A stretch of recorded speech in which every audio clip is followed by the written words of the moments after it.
Mr. Harto, thank you so much for the management of in arranging this seminar. और सबसे ज़्यादा doctor साहब आपका शुक्रिया, डॉक्टर साहब आपका शुक्रिया, क्योंकि मैं ये समझ रहा था कि शायद लंच के बाद कैलकुला नहीं हुआ तो मुझे जगाना पड़ेगा, आपने जगाए रखा साहब. Thank you so much for that. So this is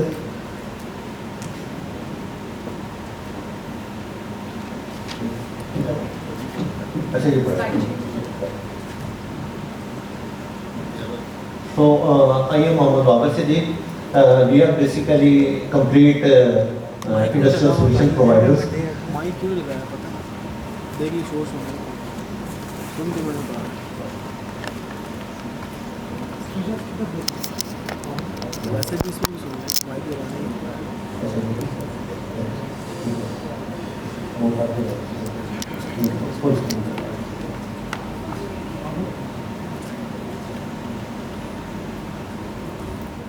The economically viable processes. So for that one should be environmentally sensitive and one should understand the basic norms of the business. और सबसे जो बुनियादी चीज़ है वो ये है कि आपको, क्योंकि ये बिज़नेस वेस्ट बिजनेस मैनेजमेंट की कॉन्फ्रेंस थी, तो आपको you should be in a shoes of a businessman. तो थोड़ा सा ज़रा ये ज़हनी तौर पे तैयार हो जाएगा जी.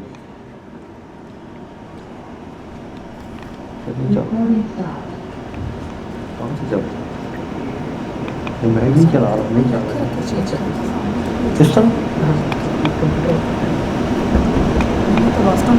किसी तरह भी नहीं चल रहा यार. हाँ, okay. So in Pakistan we are the 5th most populous country and ultimate we have a very huge energy requirements. तो ये बेसिकली जो है वो एक हिस्टोरिकली एनर्जी शिफ्टिंग जो हमारी हुई है उसका है कि प्री इंडिपेंडेंस एरिया सिनेरियो में या पास्ट इंडिपेंडेंस सिनेरियो में up to 1970s our main reliance to have the industrial energy is on a coal. Then in 90s ये shift हुआ paradigm और हम फिर furnace oil की तरफ आ गए. और then फिर again the rise of furnace oil prices we again shifted this from furnace oil to coal. So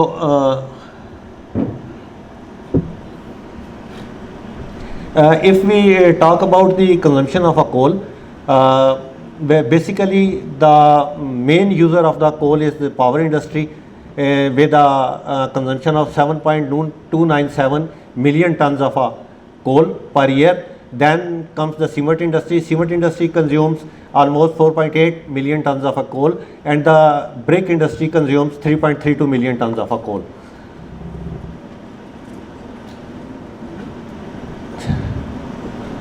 So if we segregate the sources of the coal, usually we use in last fiscal year we had used 402 million tons of indigenous coal, and the imported coal is 6.576 million tons.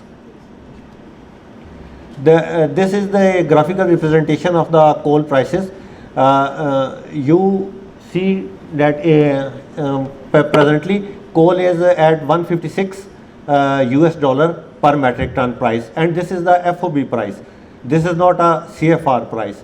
So the landing price of the coal is quite high. It will be almost 176 to 180 dollars per ton. As I had stated earlier, the second biggest consumer of the coal is cement industry. So this is the flow chart of the cement industry. In cement industry, coal is injected in the preheater and in the kiln area. 60% of the coal is being injected in the kiln area, and the 40% coal is injected in the preheater area. Normally the kiln is known to be the best incinerator in the world, because the temperature is almost 1500 degrees centigrade to 1600 degrees centigrade in a kiln.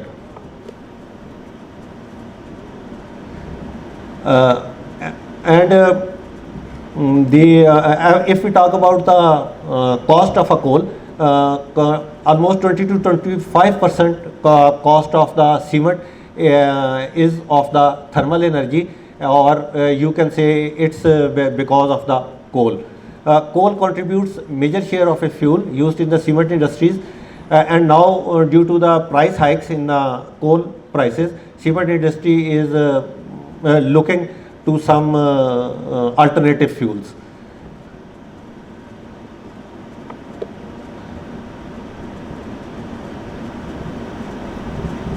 So यहाँ हमने बहुत ज़्यादा जो है वो circular economy का discuss किया था.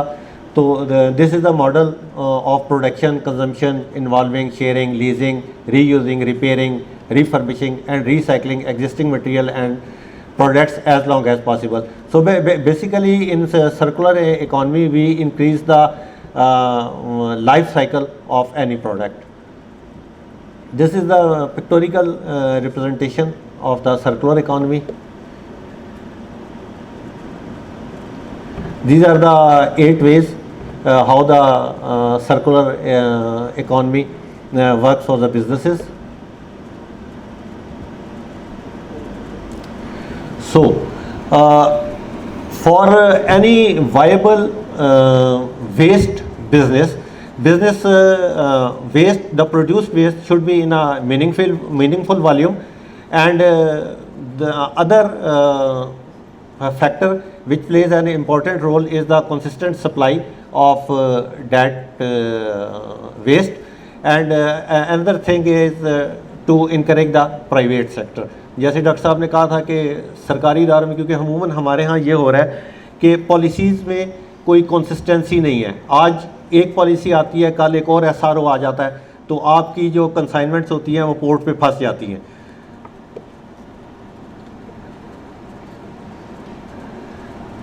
ये टायर्स को इसमें देखा कि जो टायर्स हैं उनकी नॉर्मली जो है वो जो 2022 का डाटा है उसके मुताबिक पर ईयर 1.8 बिलियन टायर्स जो हैं वो प्रोड्यूस हो रहे हैं, और 1 बिलियन टायर्स जो हैं वो वेस्ट मार्केट में जा रहे हैं. अकॉर्डिंग टू WHO ये कह रहा है कि 3 बिलियन वेस्ट टायर्स जो हैं वो इस वक्त ग्लोबली मौजूद हैं. और ये जो साथ आपको तस्वीर नज़र आ रही है, ये जो इस वक्त कहा जाता है कि world largest landfill area of the tyre, this is in Kuwait. तो ये इसके जो इन्वायरमेंटल इसके हैज़र्ड्स इसके साथ हैं वो इस साथ थोड़े से शो किए हुए हैं जी. तो टायर्स की जो यूजेज है वो मुख्तलिफ है. इसमें श्रेडिंग भी है, इसमें रीट्रेडिंग भी है, इसके बीच में TDF भी है, टायर ड्राइव फ्यूल भी है. लेकिन जो सबसे जो बेस्ट इन्वायरमेंटली जो फिजिबल प्रोसेस है which is a pyrolysis process.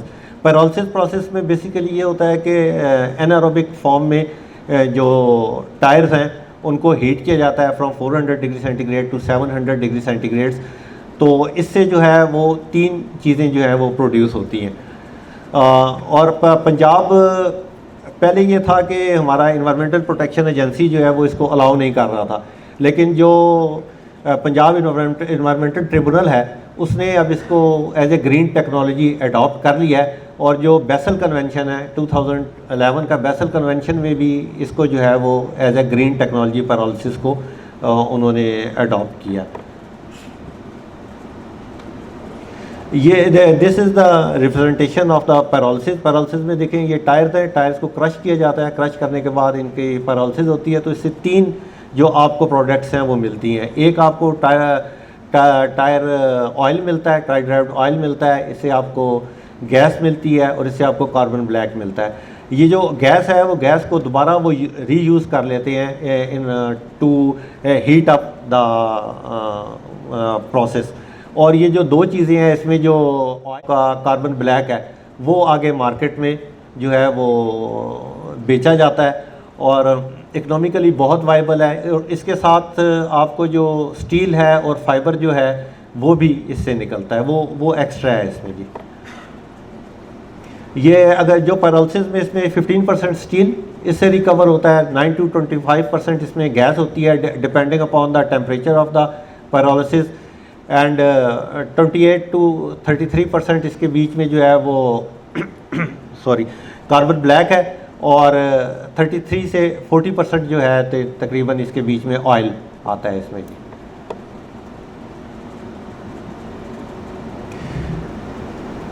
अच्छा, ये एक थोड़ा सा आपको कंपैरिजन देने के लिए है कि कोल की प्राइसेस का और जो कार्बन ब्लैक की प्राइसेस का डिफरेंस कितना है।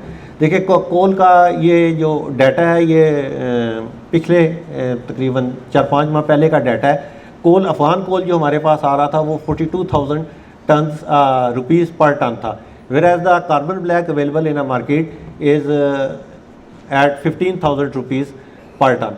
तो इससे अगर आप एक जो टन आपका सीमेंट की प्रोडक्शन है, 1 टन सीमेंट की प्रोडक्शन के लिए आपको तकरीबन 716 किलो कैलोरीज चाहिए होती है अंदाज़न। तो इससे आप देखें तो अफ़गान कोल से जो आपकी को है वो 4,600 रुपये की पर टन कॉस्ट आती है, और अगर आप कार्बन ब्लैक यूज़ करें तो आपकी 1,590 रुपीज़ कॉस्ट आती है। तो for each ton of the production of the clinker, or you say cement, we may save 3,000 rupees for each ton of a cement, and normally Pakistan is producing 5.9 million tons of a cement per year। तो आप ये देखेंगे अगर 3,000 रुपये एक में आपको 1 ton के पीछे उसकी बचत हो रही है, तो 5.9 मिलियन टन पर ईयर कितनी जो है वो बचत होगी, और जो आपका नेशनल एक्सचेकर है उसके ऊपर कितना बर्डन जो है वो कम हो जाएगा। ये कार्बन ब्लैक की ट्रांसपोर्टेशन है, ये किस फॉर्म में शिफ्ट होता है जी। ये जो आपको लेफ़्ट हैंड साइड पे पिक्चर नज़र आ रही है, ये जो आप कहेंगे पाकिस्तान का सबसे साफ़ सुथरा सीमेंट प्लांट था, वहाँ ऐसी है। वैसे इस किस्म की सूरत हाल नहीं होती जहाँ कार्बन ब्लैक यूज़ किया जाता है। और साथ वाली जो है वो पिक्चर तस्वीर आपको कार्बन ब्लैक की है जी। अच्छा जी। तो कार्बन ब्लैक जो है उसका बेसिकली इसमें प्रॉब्लम्स क्या होता है, ये फ्लफ़ी है कार्बन ब्लैक, और फ्लफ़ीनेस की वजह से इसका जो यूज़ है वो बहुत मुश्किल हो जाता है जी। तो इसके लिए जो हमने आगे मेथडोलॉजी अडॉप्ट की थी वो कार्बन ब्लैक और कोल का GCV किया और सल्फ़र किया, 2 टेस्ट किए, दैन उसकी ब्रिकेटिंग की। ब्रिकेटिंग का बेसिक पर्पस ये था कि to increase the bulk density और डिक्रीज़ द डिस्पर्शन। तो और दैन फिर ब्रिकेट्स जो बनाई थी उनके एनालिसिस किए for the calorific value and for the durability. ये जी वो मशीन्स हैं, बॉम्ब क्लोरीमीटर और जो X ray fluorescence spectrophotometer is use for the sulphur analysis and for the calorific value bomb calorimeter. This is the picture of the briquette. ये वो fuel calculation formula है जी। तो this is basically the briquettes. We had made the 4 briquettes, B1, B2, B3 and B4, and the composition of the briquettes are for, in B1 we use carbon black 40% and the cow dung 60%.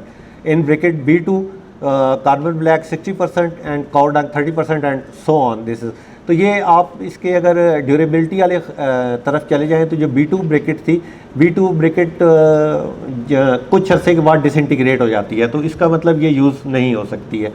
तो अगर आप इसकी costing के हवाले से देखें तो जो B4 ब्रिकेट है वो ड्यूरेबल भी थी, उसमें क्लोरीफिक वैल्यू भी आप देखें 6420 है calorific value, which is higher than the available coal which we are using.